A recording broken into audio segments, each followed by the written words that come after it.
Nós vamos abrir as nossas Bíblias no livro de Jonas, lendo o capítulo 3, versículos 1 a 3. É daqui que nós vamos partir, mas vamos avaliar o que está escrito antes disso. Diz assim a palavra do Senhor: depois disso o Senhor falou com Jonas pela segunda vez. Apronte-se, vá à grande cidade de Nínive e transmita a mensagem que eu lhe dei. Dessa vez, Jonas obedeceu à ordem do Senhor e foi a Nínive, uma cidade tão grande que eram necessários 3 dias para percorrê-la inteira. Eu quero sublinhar as expressões: o Senhor falou pela segunda vez e dessa vez Jonas obedeceu. É daqui que eu quero partir, porque o que nós estamos lendo aqui, amados, é o retorno de um homem de Deus. Eu não sei quantos de vocês já tiveram a má experiência de pegar uma estrada errada e ter que andar bastante até encontrar um retorno. Quem já teve esse dissabor aqui? Levanta a sua mão.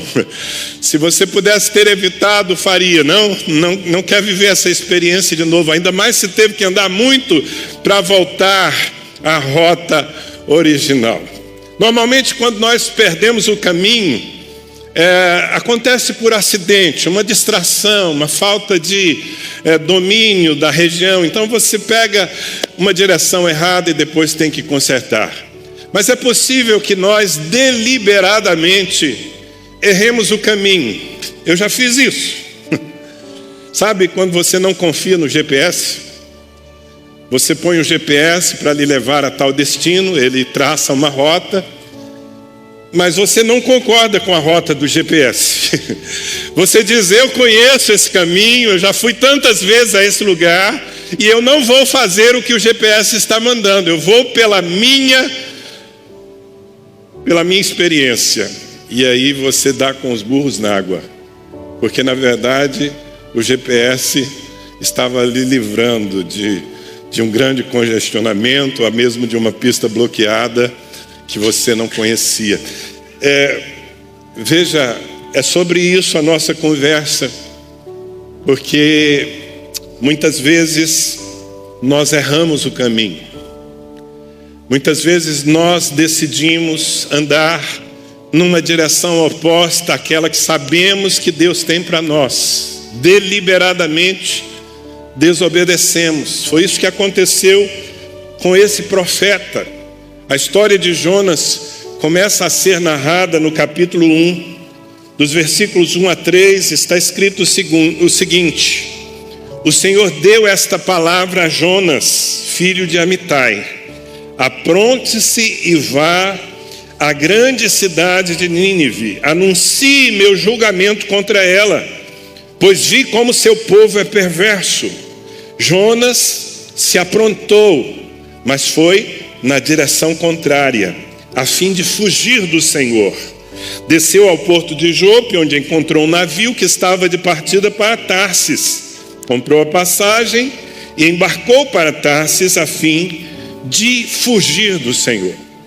Então aqui nós temos um momento em que esse homem decidiu andar pelo seu próprio caminho, rejeitando aquilo que Deus lhe havia falado.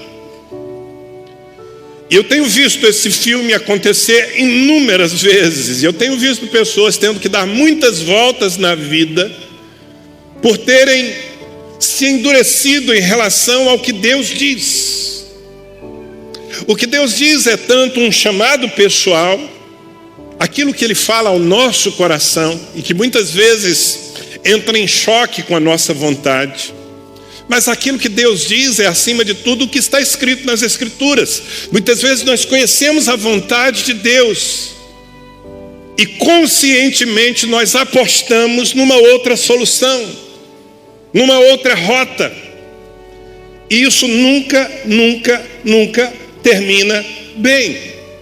Às vezes nós erramos e logo na sequência encontramos uma forma de retornar. As consequências não foram graves, mas às vezes erramos tanto a direção que retornar ao ponto de onde estávamos vai nos custar muito.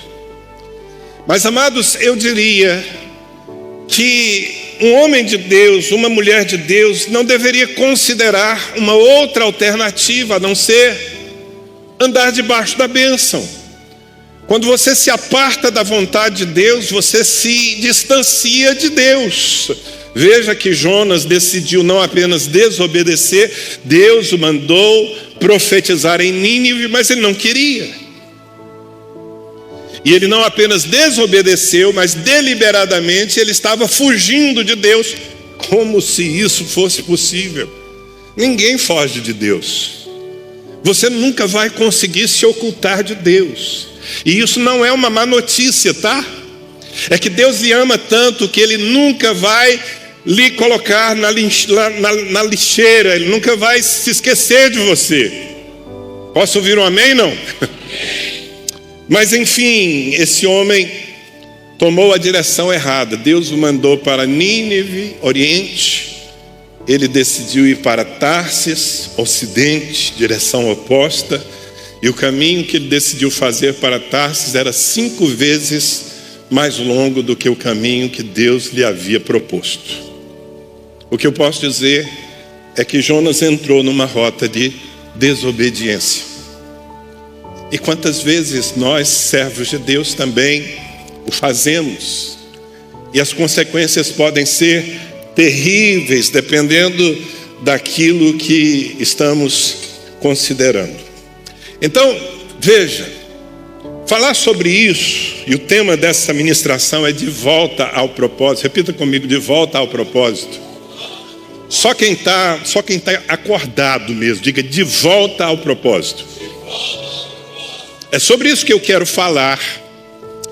E eu quero usar a história de Jonas para atingir 2 alvos aqui. Foi o que Deus colocou no meu coração. O primeiro deles é vacinar você. Você que está andando no caminho do Senhor, você que está fazendo as coisas de acordo com a palavra de Deus, seja na sua família, na sua vida pessoal, no seu ministério, nos seus negócios. Eu quero vacinar você contra a tentação de produzir o seu próprio caminho. Isso não vai dar certo. E nós vamos ver nessa história, como poderíamos ver em muitas outras histórias da Bíblia e da nossa própria realidade. Então, que essa palavra lhe vacine, que essa palavra acenda todos os alarmes quando você olhar para um atalho e pensar, bem, eu sei que Deus me quer aqui, mas eu vou tentar por ali. Não faça isso. Esse é o primeiro objetivo. É preventivo.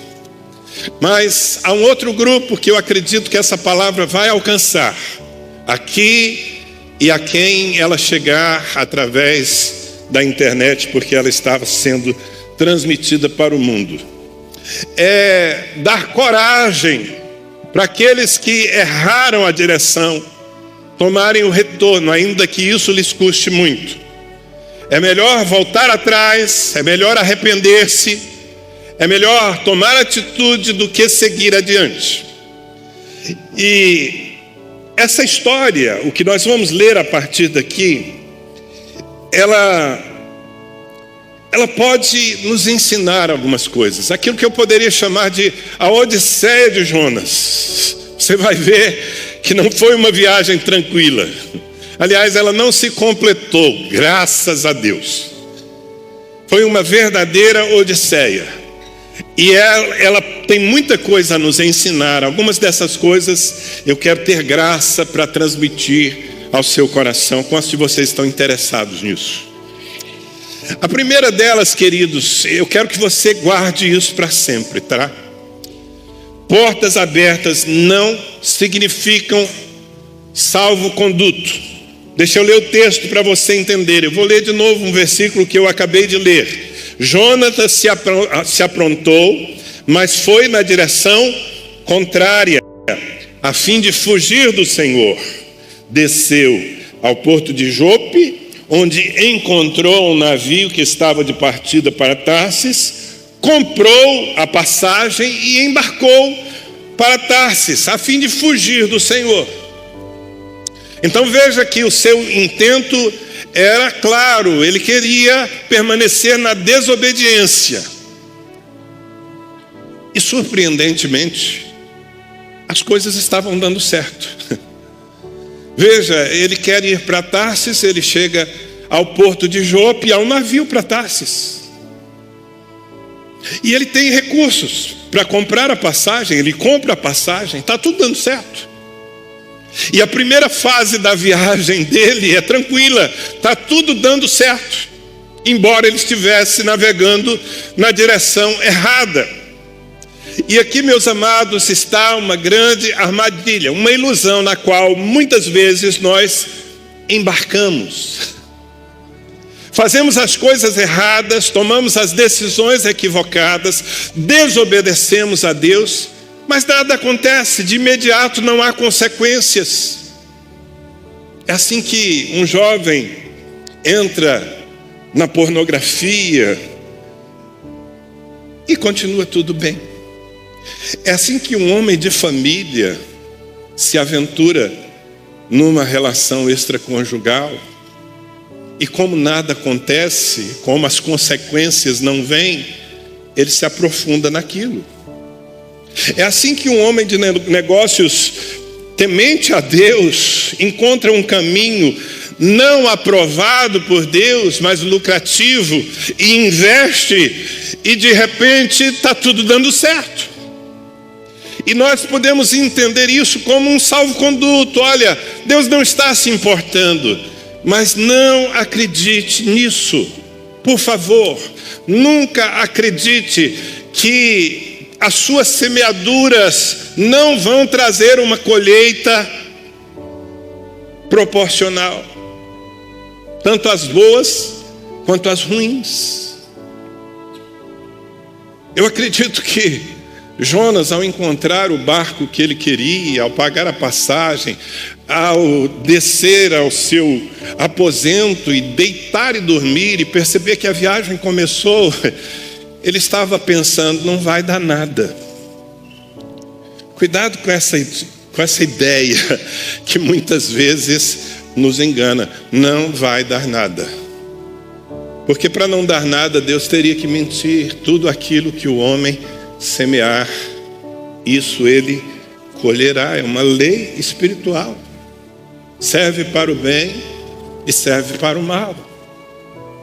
E às vezes o fato de você perceber que a correnteza está lhe levando velozmente para onde você decidiu ir, enquanto você imagina que isso seja alguma forma de favor da vida, não de Deus, talvez a velocidade que esteja sendo imprimida seja por causa do precipício que está lá adiante.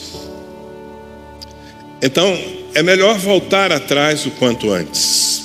Essa é a primeira lição que eu encontro nessa passagem. No começo deu tudo certo.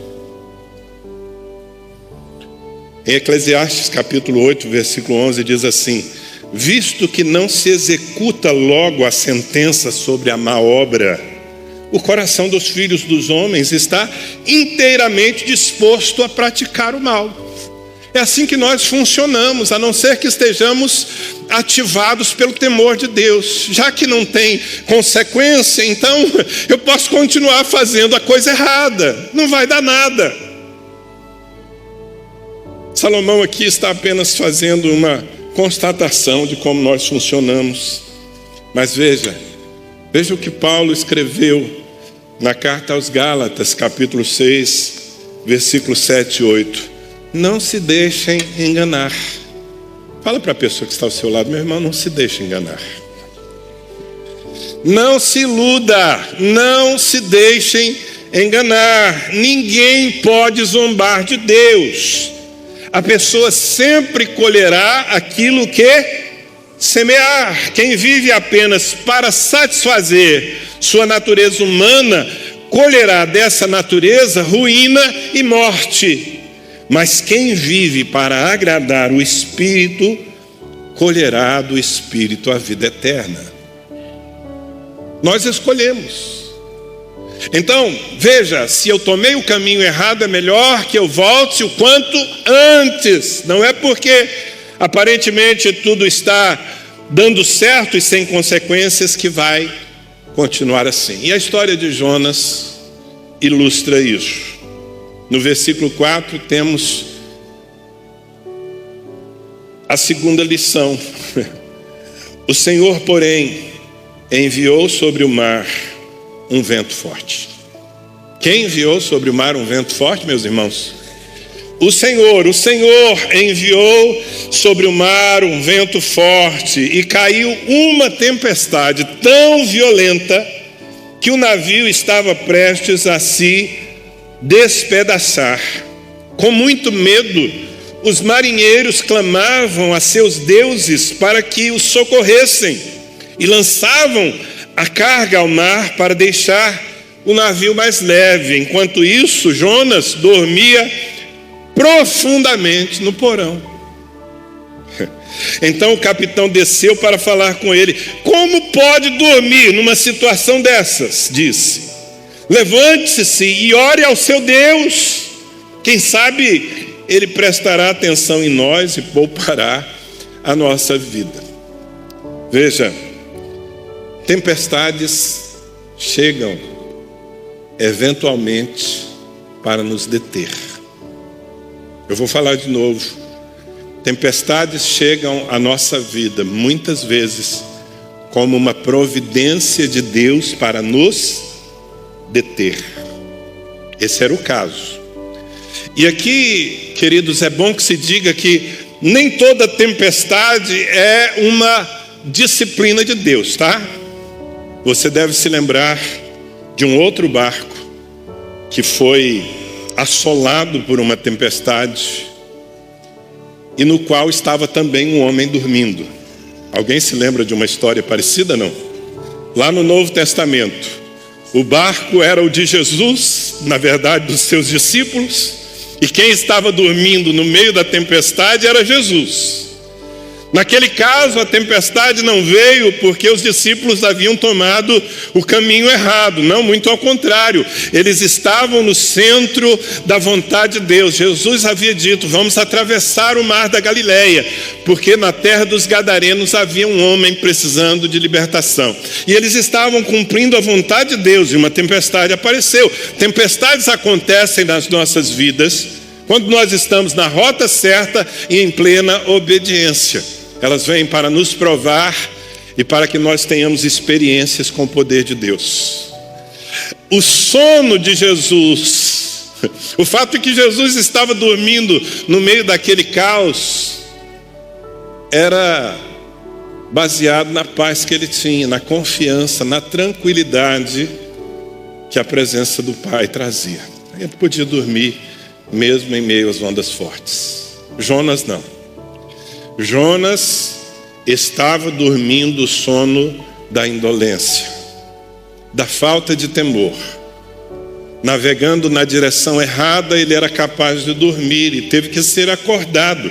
Aliás, essa era a intenção de Deus, acordar o profeta. Não apenas acordar do sono literal, mas despertá-lo para as consequências da sua escolha. Então, por mais assustadora que fosse aquela tempestade, era bendita. E na nossa vida, muitas vezes, serão benditas as tempestades. Amém, queridos? Eu espero que você não precise delas. Eu espero não precisar.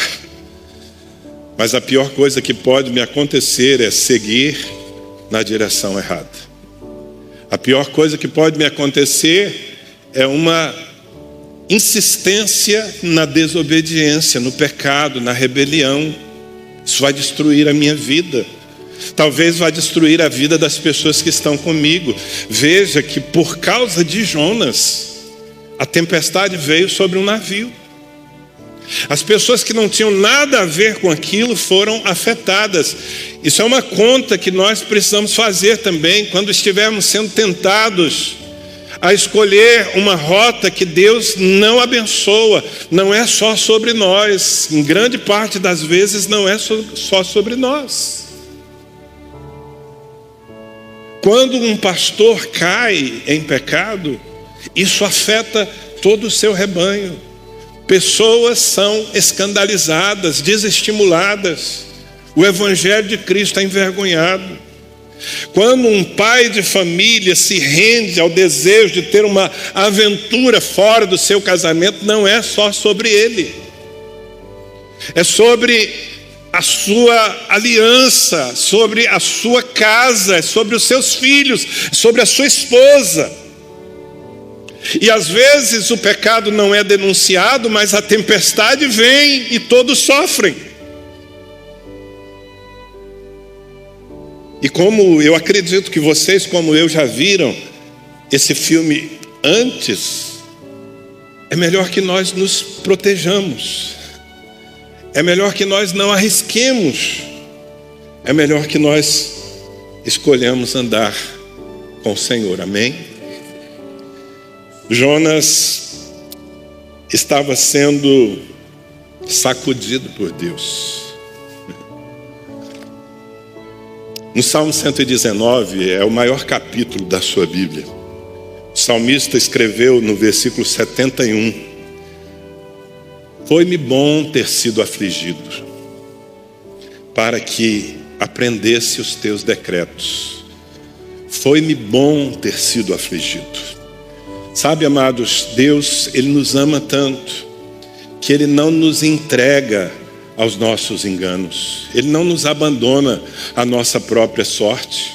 Deus nunca vai falar lá do céu para um filho seu que se lasque. Foi escolha dele. Não, Deus, como um pai perfeito e um pai de amor, Ele vai fazer de tudo para nos despertar e nos trazer de volta. Isso de certa forma traz uma segurança ao meu coração. Eu não sou um objeto descartável. Então, Deus muitas vezes vai usar circunstâncias adversas e difíceis para me resgatar. Você conhece a história de Pedro, apóstolo do Senhor Jesus? Jesus previu que os seus discípulos o abandonariam na hora em que ele fosse preso e levado à cruz. Mas Pedro bateu no peito e disse: olha, Senhor, eu sou melhor do que todos aqui. Eu tenho um amor inabalável por ti, e ainda que todos te neguem, eu nunca o farei. E Jesus, conhecendo o coração de Pedro, disse: Pedro, você está enganado a respeito de si mesmo. Ainda hoje, antes que o galo cante 2 vezes, tu terás me negado 3 vezes. Pedro disse: não eu. Você conhece a história. Pedro, pressionado pelas circunstâncias, negou ao Senhor Jesus. E Marcos é um dos evangelhos que contam essa história. Em Marcos 14, versículo... eu creio que o versículo que está anotado aqui está errado, porque Marcos 14 não tem 72 versículos. Talvez seja versículo 7, mas é Marcos 14. E logo cantou o galo pela 2ª vez. Então Pedro se lembrou da palavra que Jesus lhe dissera: antes que 2 vezes cante o galo, tu me negarás 3 vezes. E caindo em si, desatou a chorar. Foi necessário que um galo cantasse 2 vezes e o perturbasse, para que ele caísse em si e entrasse num processo de arrependimento que não foi completo ainda aqui. Sabe, às vezes é o que está acontecendo na nossa vida, às vezes é o que está acontecendo na vida de alguém que amamos. E nós precisamos confiar em Deus, ao invés de tentar, sabe, modular as suas ações. Confiar que o Senhor sabe como levar alguém ao lugar de retorno. Bem, essa era a intenção de Deus ao enviar aqueles ventos. Mas aí vem uma terceira lição que essa história me ensina. É que, escuta isso, reconhecimento de culpa nem sempre é arrependimento. Eu vou falar de novo, reconhecimento de culpa nem sempre é arrependimento. Eu demonstro para vocês lendo a sequência. Versículo 7. Então a tripulação tirou sortes para ver qual deles havia ofendido os deuses e causado a terrível tempestade. Quando tiraram as sortes, elas indicaram que Jonas era o culpado. Por que essa terrível tempestade veio sobre nós? Perguntaram. Quem é você? Qual é a sua profissão? De onde vem? Qual é a sua nacionalidade? Jonas respondeu: sou hebreu e adoro o Senhor, o Deus dos céus, que fez o mar e a terra. Os marinheiros ficaram apavorados quando ouviram isso, pois Jonas já lhes havia contado que estava fugindo do Senhor. Porque fez uma coisa dessas, disseram. E visto que a tempestade piorava cada vez mais, perguntaram-lhe: o que devemos fazer com você para que a tempestade se acalme? Jonas respondeu: joguem-me ao mar, e ele voltará a ficar calmo. Eu sei que esta terrível tempestade é culpa minha. Em vez disso, os marinheiros remaram com ainda mais força para levar a embarcação à terra, mas não conseguiram, pois o mar tempestuoso havia se tornado muito violento. Então clamaram ao Senhor e disseram: ó Senhor, não nos deixes morrer por causa deste homem, e não nos responsabilizes pela morte dele. Ó Senhor, tu sabes os motivos por que enviaste essa tempestade sobre ele. Depois, os marinheiros pegaram Jonas e o lançaram ao mar, e no mesmo instante, a furiosa tempestade se aquietou. Espantados com o grande poder do Senhor, os marinheiros lhe ofereceram um sacrifício e firmaram um compromisso de servi-lo. Veja que há conversão até no erro de um servo de Deus. Mas deixa eu analisar tudo isso aqui para que você entenda o recado. Quando não tem mais para onde correr, veja, Jonas estava cercado de gente pagã que não servia e nem conhecia o Senhor, por isso eles oram aos seus deuses. E era costume dos povos antigos, quando eles precisavam de alguma resposta, lançar sortes, fazer um sorteio, para ver quem é o culpado disso tudo. E lançaram sortes, e não sei se a sorte ou o azar apontou para Jonas. Eu creio que é a sorte. E veja que agora Jonas está encantoado pelas circunstâncias. E ele não tem problema em admitir a culpa. Entretanto, admitir a culpa é uma coisa e arrepender-se é outra. Admitir a culpa significa: eu sou o responsável por tudo isso.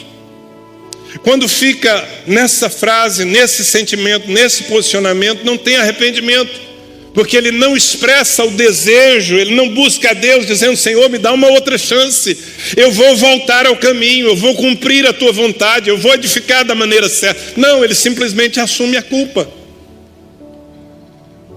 E queridos, muitas vezes pessoas, escutem isso, muitas vezes pessoas, diante das consequências graves dos seus erros,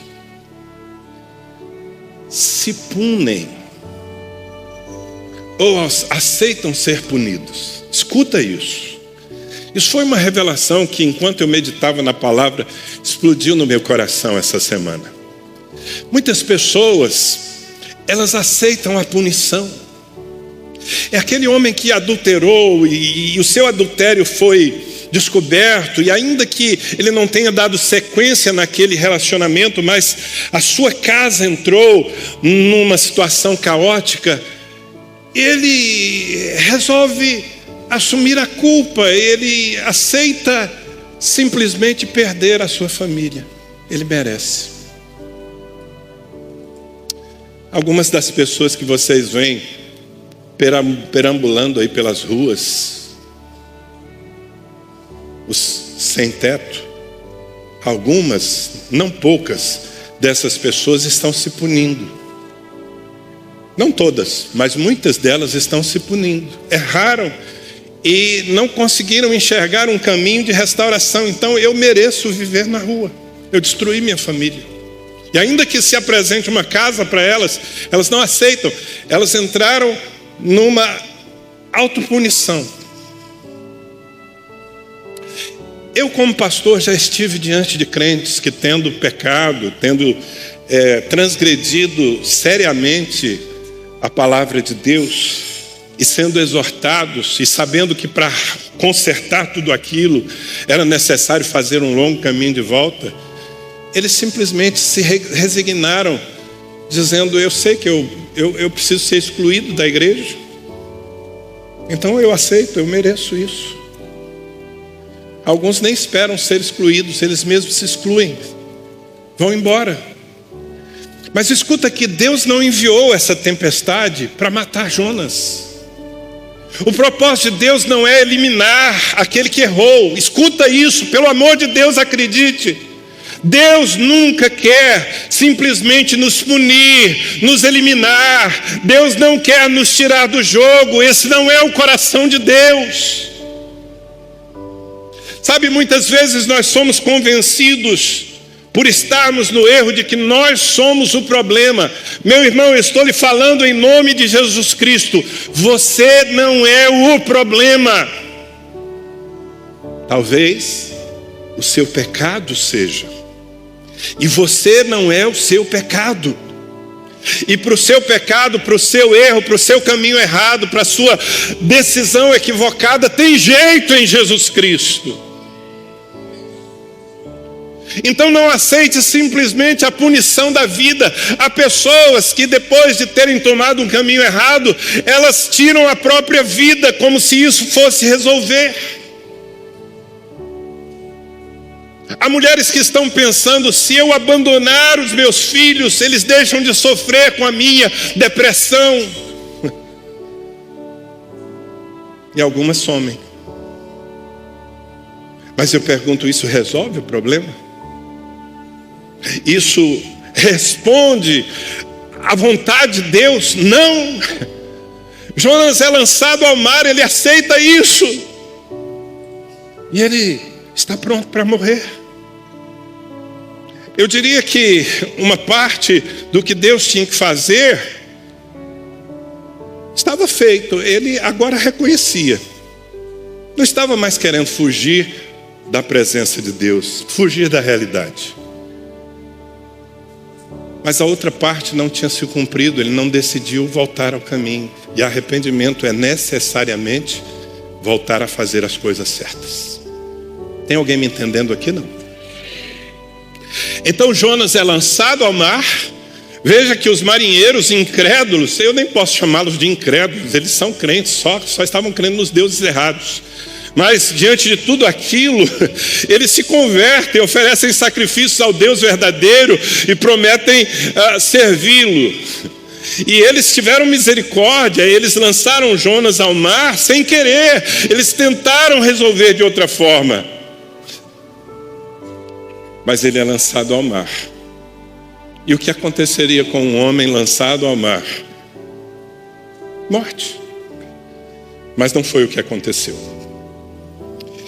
Eu quero que você guarde isso no seu coração. Apenas reconhecer a culpa, se martirizar, dizer: eu vou sofrer por causa disso, e é o que tem que acontecer. Isso não atinge o propósito de Deus. Não é a decisão que você tem que tomar nunca. Por pior que tenha sido o seu erro. Posso ouvir um amém? O apóstolo Paulo, escrevendo a segunda carta aos Coríntios, capítulo 7, versículo 10, ele diz: a tristeza segundo Deus, há uma tristeza que é segundo Deus, produz arrependimento para a salvação, que a ninguém traz pesar, mas a tristeza do mundo produz morte. De novo, Deus não quer matar você.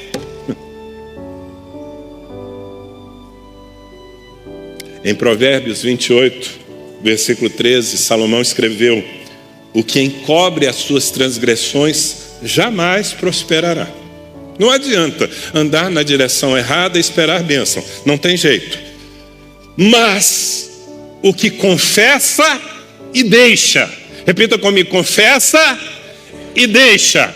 São dois verbos: confessar, reconhecer, assumir a culpa e deixar. Isso é arrependimento. É o combo que forma arrependimento. Confissão, reconhecimento. Se parar aí não é arrependimento. Precisa decidir deixar-se, ou seja, pegar o retorno. Era o que Deus esperava de Jonas. Ele não fez isso. Foi lançado ao mar para morrer. Mas o amor de Deus é maior do que nossa desesperança.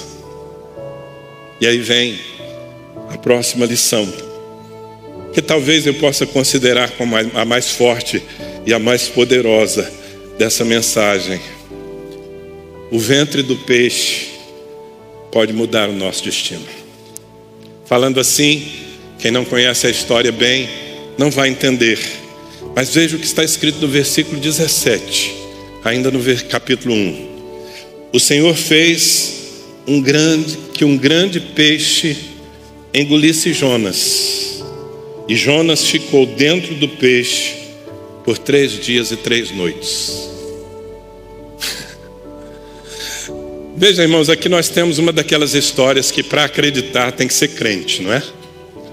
Para você acreditar que um homem ficou vivo no ventre de um peixe por 3 dias e 3 noites, você tem que ser muito crente.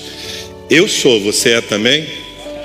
Eu creio em tudo que está na Bíblia. Na verdade, se estivesse escrito aqui na minha Bíblia que Jonas secou o mar de canudinho bebendo a sua água, eu acreditaria.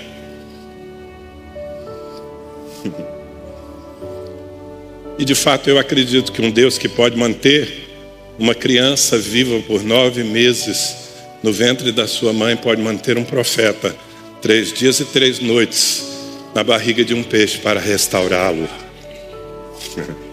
Sem cordão umbilical, claro. Bem, mas a grande notícia é que o Jonas, que estava pronto para morrer, foi tragado pelo peixe. Agora ponha-se no lugar de Jonas. Jonas estava pensando: enquanto eu tiver forças para bater as pernas e os braços, eu sobrevivo. Mas a qualquer momento eu vou morrer. De repente, ele deve ter pensado: morri. Quando Deus está nos tratando, nada pode ser tão ruim que não venha a piorar. Mas se estiver piorando, debaixo do governo de Deus está melhorando. Guarda isso no seu coração. As coisas mais difíceis da nossa vida podem ser a maior manifestação do amor e da graça de Deus para nos resgatar.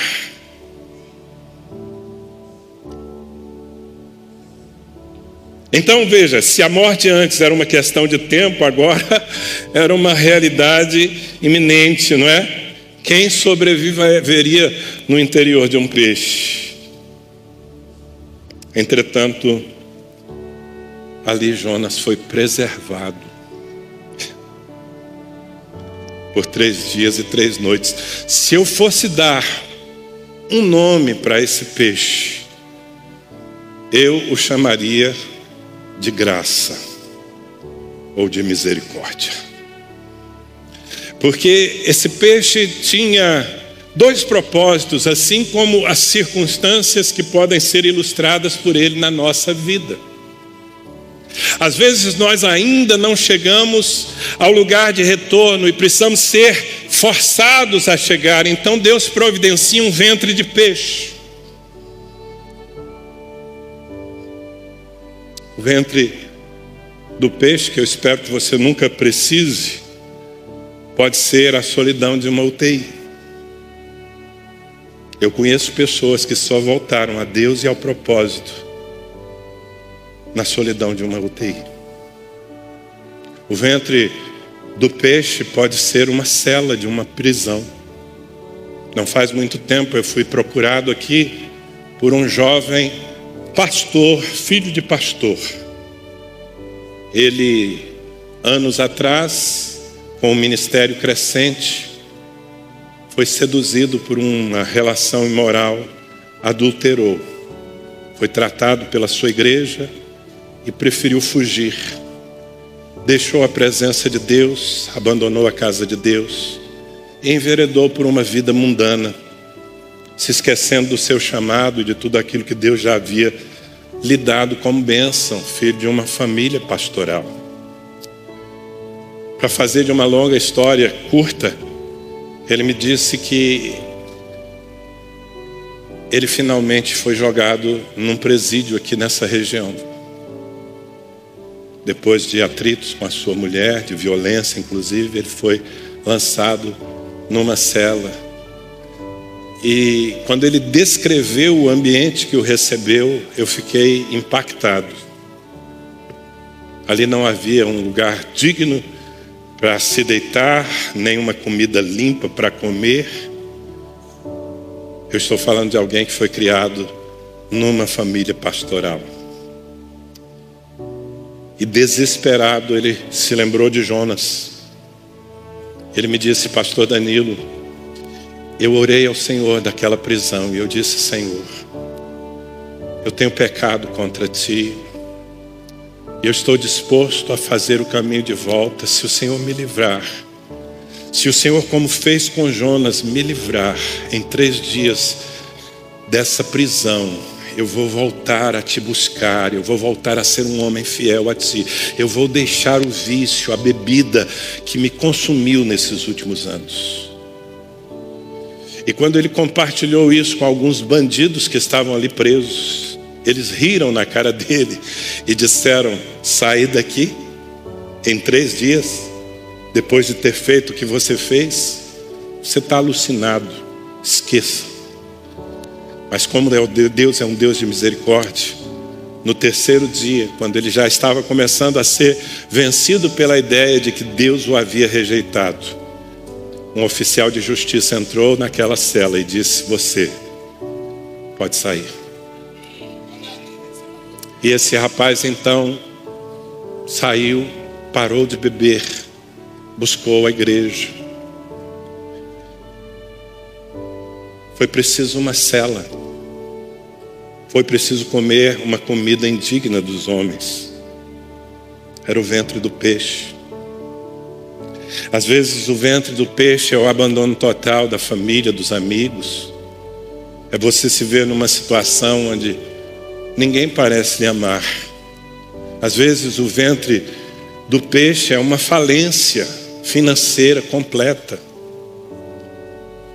Deus tem muitas formas de nos levar àquele lugar onde nós nos sintamos sós, não para nos massacrar, mas para trazer o nosso coração de volta completamente para Ele. Amém, queridos? Então, aquele peixe era ao mesmo tempo um lugar de terrível pressão. Ler a história é romântico e lindo. Uau, que milagre!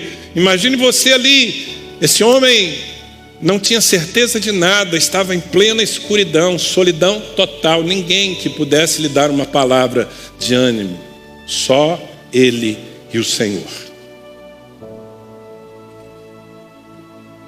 Mas o ventre do peixe pode mudar o nosso destino. De novo, eu oro para que eu não precise disso. Eu oro para que você nunca precise ir ao fundo para voltar à tona. Mas por outro lado, eu oro para que, meu Deus, se eu precisar para não me perder, me põe no ventre de um peixe. O ventre do peixe pode ser o lugar onde nós mudamos o nosso destino.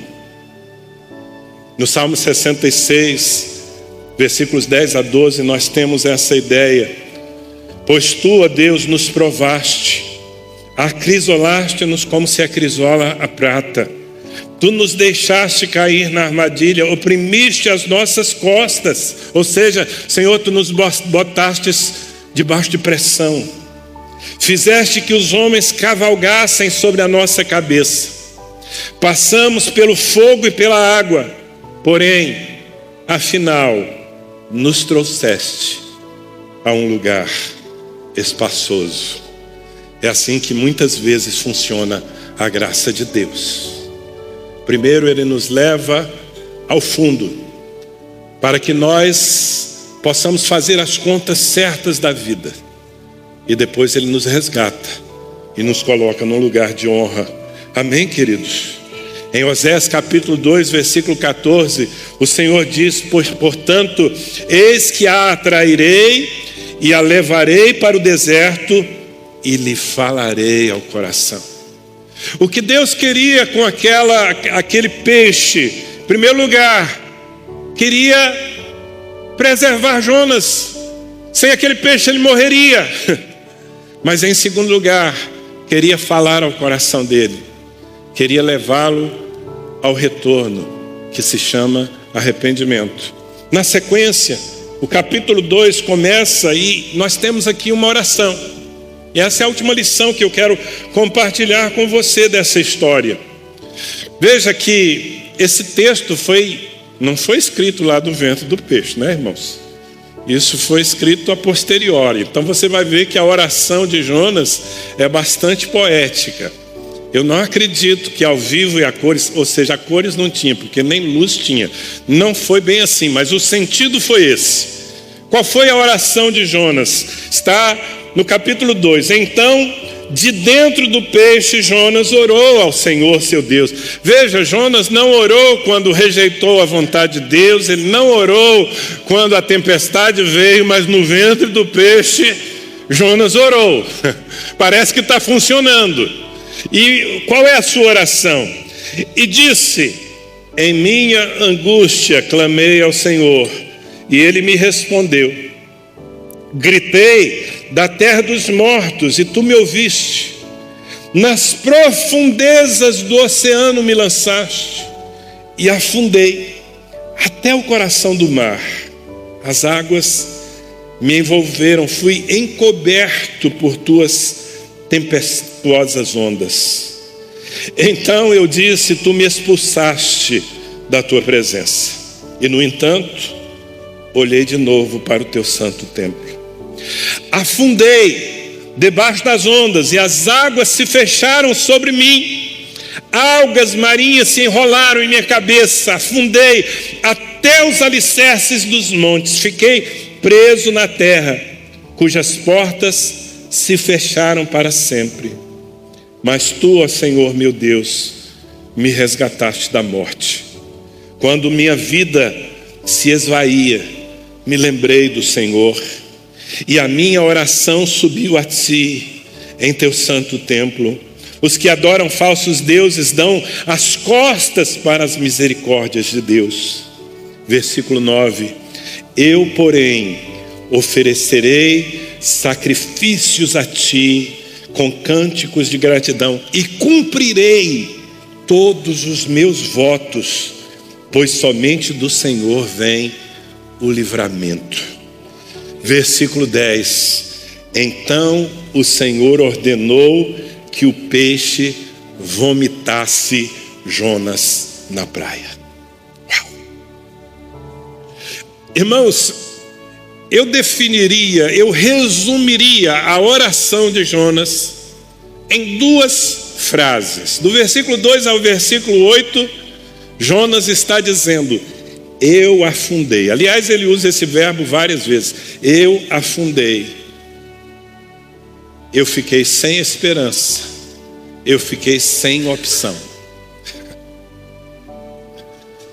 Mas no versículo 9, ele manifesta o seu arrependimento, porque ele diz: porém, oferecerei sacrifícios a ti. Oferecer sacrifícios é o que se faz quando se está arrependido, e não apenas isso, porque pedir perdão é uma coisa, arrepender-se é outra. Jonas diz ao Senhor: cumprirei todos os meus votos. Jonas está dizendo: Senhor, eu voltarei a ser obediente à tua vontade.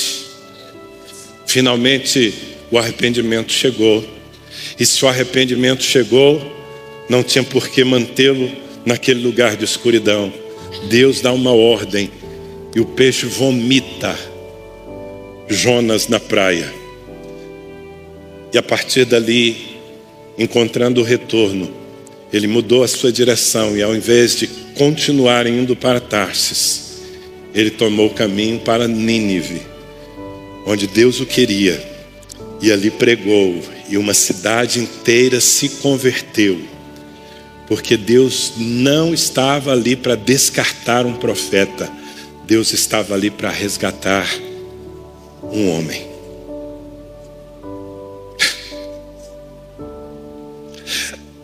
Veja, talvez alguém imagine que o peixe o vomitou na praia de Nínive. Não, irmãos, Nínive nem praia tem. O peixe vomitou Jonas na praia mais próxima de onde ele estava. Ele teve que caminhar muito até Nínive. Mas ele caminhou, porque ele estava arrependido e porque ele resolveu recomeçar a vida na rota certa. É isso que Deus quer fazer com você, se em algum momento você errou o caminho. Ele não quer lhe eliminar. Talvez as tempestades e os peixes estejam aí só para dizer: você é amado e eu não desisto fácil de você. Quantos recebem essa palavra? Glória a Deus. Fique em pé, por favor. Enquanto os músicos sobem aqui, eu lembro a vocês as palavras clássicas de Isaías. Isaías capítulo 55, versículos 6 e 7. Buscai o Senhor enquanto se pode achar. Invocai-o enquanto está perto. Deixe o perverso o seu caminho, o iníquo os seus pensamentos. Converta-se ao Senhor, que se compadecerá dele. Volte-se para o nosso Deus, porque é rico em perdoar. Amém? Buscai ao Senhor enquanto se pode achar. Glória a Deus. Eu queria que você curvasse a sua fronte, fechasse os seus olhos, pensasse. Aliás, eu acho que você está pensando nessa última quase uma hora. O Espírito Santo lhe fez pensar. É possível que a maioria dos que estão aqui estão andando na rota certa. Estão procurando fazer a vontade de Deus. Então aquilo que você ouviu nessa noite, que ele sirva para não tomar atalhos. Obedeça o GPS. Ainda que você ache que tem um caminho melhor, não desobedeça a Deus. Não saia da palavra. Cumpra o seu chamado, ainda que não seja aquilo que você gostaria de fazer. É assim que a vida vai dar certo, na boa, perfeita e agradável vontade do Senhor.